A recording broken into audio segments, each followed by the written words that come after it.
Sempre que você for realizar a instalação de um equipamento de segurança intrínseca, né, você vai realizar a instalação de um loop de segurança intrínseca, você tem que se preocupar não só com a marcação do equipamento e a utilização de uma barreira de segurança intrínseca, mas você tem que verificar a compatibilidade entre os dois itens. Tá? E essa verificação é através dos parâmetros de entidade. Se você assistiu o meu vídeo, né, meu vídeo anterior, eu expliquei lá, e vou resumir aqui rapidamente, o parâmetro de entidade é basicamente um parâmetro elétrico de segurança. Tá? Então, do ponto de vista da barreira, imagina você tem essa barreira aqui, que a norma chama de equipamento associado, né, conectado ao meu equipamento intrínseco, ao meu sensor. Tá? Se essa barreira eventualmente entrar em falha, eu preciso garantir que essa falha não vai gerar uma tensão suficiente para danificar meu equipamento ou fazer com que eu perca a minha segurança intrínseca, né? Minha proteção em área classificada.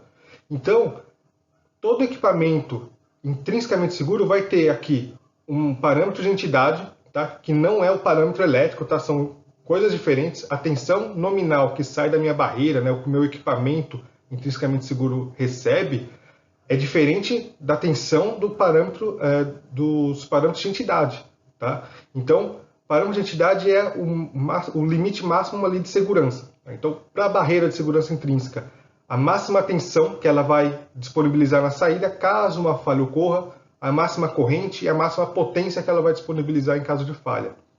E no caso do equipamento intrínseco, né, o meu sensor em campo, qual que é a máxima tensão que ele admite sem perder a característica de um equipamento de segurança intrínseca? Qual que é a máxima corrente e potência também nesse mesmo conceito? Tá?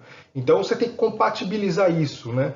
A máxima tensão que minha barreira vai jogar para o sensor, para o meu equipamento intrínseco, quando essa barreira entrar em falha, né, no caso de uma falha, tem que ser menor ou igual à tensão admissível pelo meu equipamento intrínseco. Tá? Porque senão, em caso de uma falha, ele vai exceder essa tensão, meu equipamento vai deixar de ser intrínseco, eventualmente pode causar um risco para a minha área potencialmente explosiva, certo? Então, esse é o conceito aqui para tensão, corrente e potência. Tá? Tensão, corrente e potência da minha barreira, do meu equipamento associado, sempre deve ser menor ou igual à tensão, corrente e potência de entidade, né, do meu equipamento intrínseco, do meu sensor, do meu transmissor, do meu posicionador, tá, do equipamento que está em campo. Tem ainda a informação da máxima indutância e capacitância do cabo, né? Não só do cabo, né, mas todos os elementos aí no meu loop, tá? Porque a minha barreira ela vai ter uma máxima capacitância e indutância admissível para o loop, né, para a corrente, para o circuito. O meu cabo vai ter uma indutância e uma capacitância intrínseca a ele, tá? Que eu tenho que considerar no meu cálculo.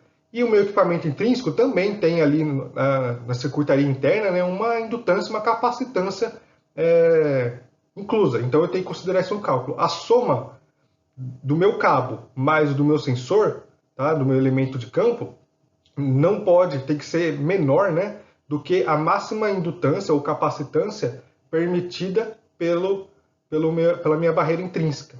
Tá? Por quê? Porque esses elementos armazenam energia. Tá? Indutor, capacitor armazenam energia e eu tenho que garantir que a energia armazenada vai ser baixa. Tá? Então, eu tenho essa relação aqui. Beleza? Bom, aqui eu coloquei um exemplo prático. Tá? Eu coloquei aqui um sistema de controle, né? Um controladorzinho PLC, tá? Com um canal 4 a 20 mA, conectado a uma barreira de segurança intrínseca, tá? E essa barreira conectada a um transmissor de temperatura 4 a 20. Tá? Então, esse é o loop tradicional de um circuito intrinsecamente seguro. Então, vamos avaliar aqui agora quais são os parâmetros de entidade de cada elemento. Então, eu tenho aqui os parâmetros de entidade da minha barreira, tá? O O, IO, PO, CO e LO. Tá? Todos esses valores aqui podem ser encontrados na folha de dados do equipamento, tá? Ou mesmo no certificado dele. Tá? Então, qualquer equipamento certificado para segurança intrínseca, obrigatoriamente ele vai ter esse dado ali na folha de dados ou no certificado. Tá? Então, não se preocupa, não é um dado do outro mundo. Você vai encontrar essas informações de forma bem clara e evidente nesses documentos. Tá?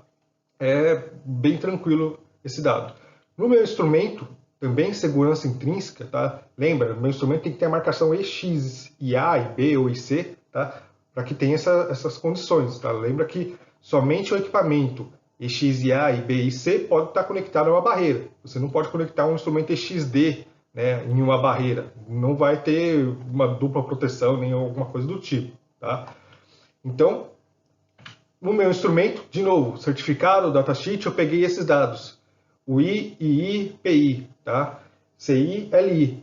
Veja que o LI é desprezível, tá? De acordo com o que tem na folha de dados, né? No certificado dele. Desprezível você considera zero. Tá? Muitas vezes a indutância, a capacitância no interior de um elemento é tão baixo que pode ser ignorado. Tá? Aí ele vai dar como desprezível ou como zero. E por fim, o meu cabo. Tá? Meu cabo de instrumentação aqui, considerei um par trançado de 1,5, bitola de 1,5, tá? Tem esse valor de capacitância e indutância, 0,168 microfarads por quilômetro, tá? E a indutância 0,55 milihenries por quilômetro. Legal? Então agora vamos colocar todos esses valores na tabela e medir para ver se esse loop está de acordo com a norma, né, com os parâmetros de entidade ou não. Tá? Então vamos lá, né? Eu voltei aqui àquela tabela, só que agora eu preenchi a tabela com todos os valores, né? Então meu equipamento associado, né? Minha barreira de segurança intrínseca, eu joguei aqui os valores UO, IO, PO, tá? 26,2 volts, 93 mA, 634 miliwatts. Aí do lado do equipamento intrínseco, né? Meu equipamento de campo, eu coloquei o I e PI, tá? 30 volts, 120 e 800 miliwatts.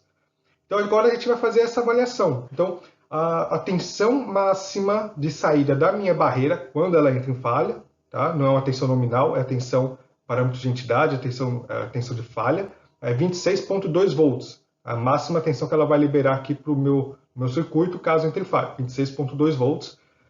E a tensão máxima que o meu equipamento intrínseco aceita, é admissível, é 30 volts, ou seja, a tensão máxima da minha barreira é menor que a tensão máxima admissível pelo instrumento. Então tá ok, legal? A gente conseguiu validar aqui esse ponto da tensão. A corrente é a mesma coisa, tá? Então a máxima corrente liberada pela barreira em caso de falha, 93 mA, tá? Ela é menor do que a corrente máxima admissível pelo equipamento intrínseco, tá? 120 mA. Então está validado também. E a mesma coisa a potência, 634 mW menor ou igual a 800 mW. Tá? Então validamos aqui toda a tabela, né, de acordo com barreira e equipamento intrínseco. Agora a gente vai incluir nessa validação o cabo também, né? Para a gente validar aqui quantos metros de cabo eu posso utilizar no meu loop. Tá? Então eu sei que a barreira é compatível com o meu instrumento, tá? Mas quantos metros de cabo eu posso utilizar aqui nesse loop intrinsecamente seguro? Então, acabei de jogar aqui, ó, a indutância e a capacitância máxima admissível pela barreira, tá? 4,41 milihenries e 0,092 microfarads, tá? A somatória do cabo, né, da indutância do cabo, capacitância do cabo, mais a indutância do equipamento intrínseco e capacitância dele, a somatória deles tem que ser menor ou igual à indutância e capacitância da barreira. Legal? Então, no caso da indutância, né, cabo 0,55 milihenries por quilômetro, tá? E o equipamento intrínseco é zero. Ou seja, fazendo uma relação aqui, tá? Eu posso calcular o comprimento do meu cabo dividindo o valor da indutância da minha barreira pela indutância do cabo. Tá? Se a indutância do meu cabo é 0,55 milihenries por quilômetro, nessa divisão eu vou ter o valor de até 8 quilômetros de cabo que eu posso utilizar. Tá? Então, com esse cabo específico que eu peguei o datasheet aí na internet, com essa barreira e esse equipamento intrínseco, eu poderia utilizar aí, de acordo com a indutância, até 8 km de cabo. Tá? Com relação à capacitância, tá? A mesma coisa, só que agora eu tenho um valor aqui envolvido no equipamento intrínseco. Tá? Então eu vou subtrair esse valor, já que é um valor fixo, né? Eu vou subtrair esse valor do valor da minha barreira. Tá? Então CO menos CI. E dividir pelo valor do comprimento do cabo para eu ter o máximo comprimento de cabo que eu posso utilizar. Então, nessa relação que vocês veem aqui, eu vou ter um comprimento máximo de 369 metros de cabo. Tá? Ou seja, é o menor valor, né, entre as duas relações. Então, dado que eu tenho aqui o menor valor como 370 metros de cabo, né, 369, obviamente eu tenho que utilizar o máximo de 369 metros de cabo na minha instalação, eu não vou utilizar os 8 quilômetros. Tá? Então, legal, de acordo com os parâmetros de entidade, o meu equipamento, minha barreira é compatível com o meu equipamento intrínseco, tá?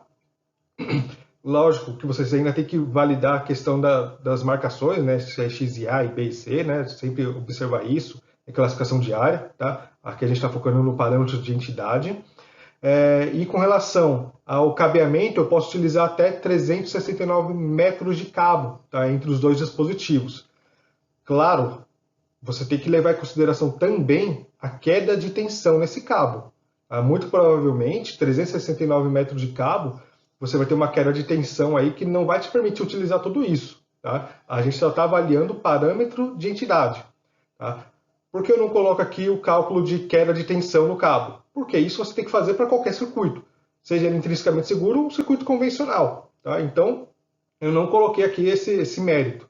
Tá? Então, 369 metros de cabo pelos parâmetros de entidade, você ainda vai calcular aí a queda de tensão no cabo, provavelmente você vai ter um valor aí de 100 metros, até uma coisa menor, tá? Mas você já tem aí comprovado que o loop está seguro, está de acordo com a norma, tá? E se você calcular a queda de tensão, também vai verificar a funcionalidade do loop.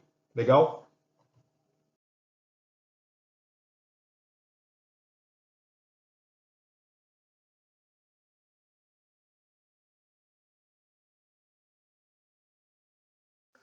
Bom, então o que é e como funciona a segurança intrínseca, né? A segurança intrínseca é um método de proteção baseado na prevenção, né? No princípio da prevenção. Se você não sabe o que é isso, dá uma olhada no vídeo que eu deixei aqui no card, onde eu explico os diversos princípios, né, de métodos de proteção de uma forma geral. A marcação base dele é o EXI, tá? Então você tem as suas derivações, EXIA, EXIB, EXIC, né, o nível EPL, de acordo com o local a ser instalado, tá? Mas eu vou colocar isso nos slides mais para frente. E as normas relevantes, NBREC 679-11, que diz respeito ao método em si, né, aplicado no produto, e a NBREC 679-14, que diz respeito à instalação elétrica dela em campo. Tá? A 14, ela menciona não só a segurança intrínseca, como a prova de explosão, entre outros métodos aí, né? Todo relacionado à parte de instalação em campo. Legal? Como funciona? Tá? Bom, para explicar para vocês como ela funciona, eu desenhei aqui esse circuito base, né? Então eu tenho uma fonte de alimentação, né, com uma tensão qualquer, e o meu circuito, eu tenho em campo um sensor, um contato seco, simples. Legal? Então, na hora que eu vou fechar esse contato, né, eu tenho aqui no meu circuito uma resistência, uma indutância e uma capacitância. Tá? Isso do cabo. Tá? Então, o próprio cabo ele tem ali uma resistência, uma indutância e uma capacitância, né, ali atrelado. Muito baixo, mas tem ali essa situação. Quando eu fecho esse contato dentro da área classificada, eu tenho explosão. Por quê? Porque na minha área classificada eu tenho então o oxigênio, tenho o combustível, e quando eu fecho o contato eu vou ter uma faísca, né, que vai ser minha fonte de ignição. Essa faísca acontece porque eu tenho minha fonte de tensão, não tem nenhum tipo de limitador, né, então a faísca acontece e gera explosão.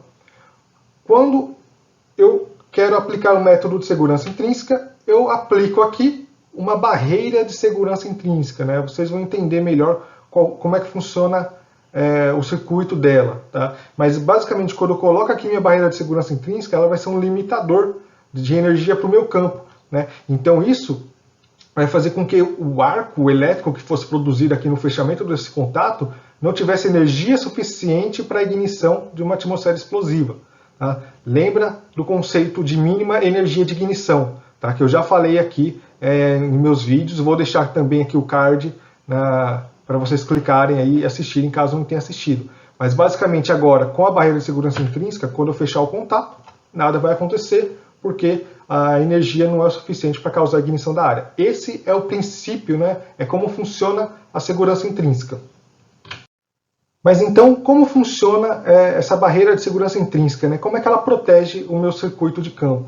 Aqui eu tenho um diagrama interno de uma barreira Zener, tá? Que é a barreira mais simples que se tem no mercado aí, né? Onde ela tem basicamente três componentes. O diodo Zener, que vai limitar a tensão para o meu instrumento. O resistor, que vai limitar a corrente para o meu instrumento, e assim Se eu tenho limitação de corrente e tensão, limitação de potência, limitação de energia. Tá? Isso me garante a segurança intrínseca aqui no campo. Tá? Eu tenho ainda um fusível que me garante uma proteção caso um desses diodos venha queimar, né, e se comportar como um curto-circuito. Tá? Então esse fusível abre protegendo o campo, né, de uma eventual sobretensão. Legal? Aqui eu tenho o gráfico, a curva característica de trabalho do Zener. Tá? Só para vocês entenderem por quê. Porque o diodo Zener, quando ele está trabalhando inversamente polarizado, né, dessa forma que a gente está aqui no desenho, eu aplico, por exemplo, uma tensão 24 volts, que vai alimentar meu instrumento. Você vai ter que pegar aqui uma barreira Zener com uma tensão Zener um pouco maior. Tá? Você vai ver no mercado aí que você vai encontrar a tensão Zener de 26 volts aproximadamente. Isso faz com que você vai trabalhar aqui nessa região onde o diodo Zener vai conduzir ali em torno de 10 microamperes, né? Então você vai ter um fluxo de corrente aqui do positivo vindo para o terra. Tá? Essa corrente mínima ela vai garantir que você tenha o controle da tensão. Né? Então ele vai regular a tensão para que não ultrapasse esse valor Zener. Porém, se por alguma falha de manutenção, algum surto de tensão, alguma falha que ocorre aqui do lado do sistema de controle, você venha ter uma sobretensão além da tensão Zener, né? Quando isso acontecer, tá? Você vai ter, além desse gráfico aqui, ó, você vê que a corrente, para além da tensão Zener, ela vai para infinito. Tá? Quer dizer, o diodo Zener passa a conduzir como se fosse um curto-circuito, né? Quando você extrapola essa tensão Zener. E isso faz com que o fusível queime. Tá? Então você tem um fusível ali de alguns miliamperes. Então, ocorreu uma sobretensão desse lado, o diodo Zener passa a conduzir para o terra e o fusível abre para proteger o seu campo. Tá? Mas qual que é a máxima tensão que o meu campo poderia receber caso uma falha da minha barreira ocorresse? Tá? Esse valor se chama parâmetro de entidade. Tá? Então, eu tenho um valor de tensão máxima e corrente máxima e potência máxima, né, consequentemente, que eu vou ter na minha saída da barreira, né, caso uma falha venha a acontecer. Isso se chama parâmetro de entidade. Se eu tenho uma tensão máxima, corrente máxima da minha barreira, eu tenho que saber também qual que é a tensão máxima, corrente máxima que meu instrumento pode receber sem perder a característica de segurança intrínseca. Tá? Isso vai garantir que, em caso de falha da barreira, eu ainda tenha um loop em segurança intrínseca e meu instrumento continue operando, não operando normalmente, né, mas que o meu instrumento não venha se danificar, né, porque você vai ter a perda da barreira aqui, consequentemente, mas meu instrumento vai continuar funcionando, vai continuar protegido de forma intrinsecamente segura. Tá? Então, quando a gente vai fazer o estudo de validação do loop, a gente faz esse estudo aqui dos parâmetros de entidade, da tensão máxima que minha barreira vai liberar e da tensão máxima que meu instrumento de campo suporta. Tá? Então, esse é o funcionamento básico, tá, de uma barreira de segurança intrínseca, né, uma barreira Zener, que é a mais simples aí que existe no mercado.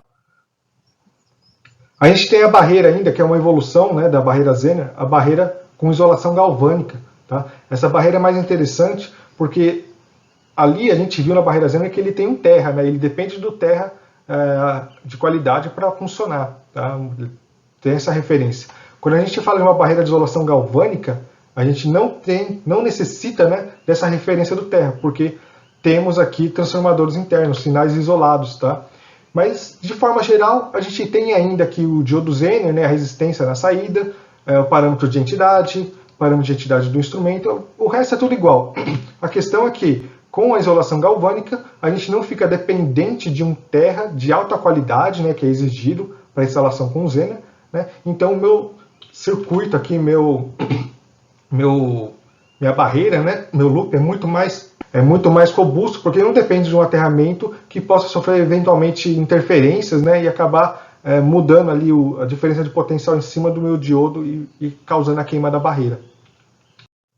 O que eu preciso ter no meu loop para garantir que eu tenho ali a segurança intrínseca existente? Tá? Então, basicamente, você tem três elementos. Tá? O que a norma chama de equipamento associado, tá? Que é basicamente a barreira de segurança intrínseca, né? Ela que vai fazer a limitação de tensão e corrente para o campo. Tá? O meu cabo, obviamente, né? Porque eu vou fazer a interligação da barreira até o elemento de campo. né? Esse cabo ele tem que ser identificado, tá? Isolado de circuitos convencionais, mesmo que circuitos de sinal. Tá? Então não interessa que você tenha um 4A20 intrínseco e um 4A20 convencional. Você não pode encaminhar os dois juntos. Tem que ser um encaminhamento separado, tá? E o que é segurança intrínseca tem que ser identificado. E o equipamento intrinsecamente seguro, tá? Que é o meu elemento sensor, o meu transmissor, minha válvula, que seja. Tá? É o elemento de campo. Esse elemento instalado na área classificada, ele também tem que ter o certificado em metro, com a marcação EXI. Tá? Então, eu não posso pegar um instrumento convencional, instalar ele em uma barreira e achar que ele vai se transformar em um elemento de segurança intrínseca, que eu vou estar protegendo minha área. Nada disso. Meu elemento sensor, meu transmissor, minha válvula, meu posicionador, seja lá o que for, ele também tem que ter a certificação em metro, né, com a descrição ali EXI, dizendo que é um instrumento de segurança intrínseca. Tá? Então ele é um equipamento intrinsecamente seguro, conectado a um equipamento associado, que é a barreira de segurança intrínseca. Existem alguns pontos da norma, né, onde ela classifica alguns tipos de equipamentos como equipamentos simples. Tá? Vocês podem pegar depois lá na 679-11, item 5.7. Basicamente, nesse equipamento simples, a gente encaixa aí contato seco, algumas resistências, como termoelementos, os PT100, né?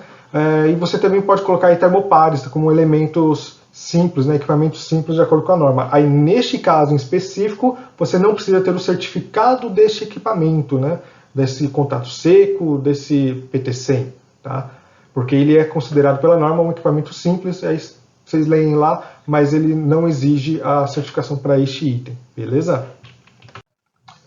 E com relação às marcações, né, dos produtos intrinsecamente seguros de campo e as barreiras, né? Como eu falei lá, existem as marcações EXIA, IB e C, né? Então quando você vê um instrumento EXIA, significa que ele pode ser instalado até numa zona 0, zona 20, tá? Que é o pior caso. EXIB, zona 1, 21, EXIC, zona 2, 22. Tá? Só tem que se atentar ao seguinte, eu coloquei EXIC, zona 2, 22. Tá? Ele tem que ter as duas marcações, tá? Então, a marcação para gás e para poeiras. Tá? Se ele tiver só uma marcação para gás, mesmo sendo EXIC, ele só foi testado para ambientes com gases explosivos. Então, ele não é aplicável para ambientes com poeiras. Beleza? Então, eu dei um exemplo aqui, o XIA2CT4. Tá? Então, esse instrumento ele pode ser instalado até numa zona 0, né, por causa do IA, e atender um grupo de gases 2C, tá? E ambiente T4. Entendeu? Do lado da barreira, vocês observem que ele tem a marcação entre colchetes. Por quê? Porque eu estou certificando o circuito de saída, né, o circuito de saída elétrico. A barreira de segurança intrínseca ela tem que estar instalada fora da área classificada, né, dentro do painel, normalmente junto ao PLC, tá? E a saída elétrica dela é certificada, né, como EXIA, EXIB, EXIC. Tá? E aí vai depender aqui do tipo de instrumento que você vai conectar nela. De forma geral, as barreiras costumam ter aí a marcação EXIA, porque aí atende tanto EXIA, EXIB e EXIC. Tá? Atende todas as marcações. Então, eu tenho aqui um exemplo de uma marcação de uma barreira, né, entre colchetes o EXIB, tá? E fora aqui eu tenho o grupo 2C, ou seja, o instrumento que vai estar conectado a ela pode atender o grupo 2C até. Mas vocês veem que não tem a marcação da classe de temperatura, tá? Porque a barreira em si, né, que é o elemento que está sendo certificado aqui, ele vai estar fora da área classificada. Então você não tem uma marcação de temperatura. A não ser que você tenha uma barreira aí, eventualmente, que vá ser instalada em área classificada, né? Ela tem um método de proteção. Aí sim você vai ver uma marcação aqui de classe. Beleza?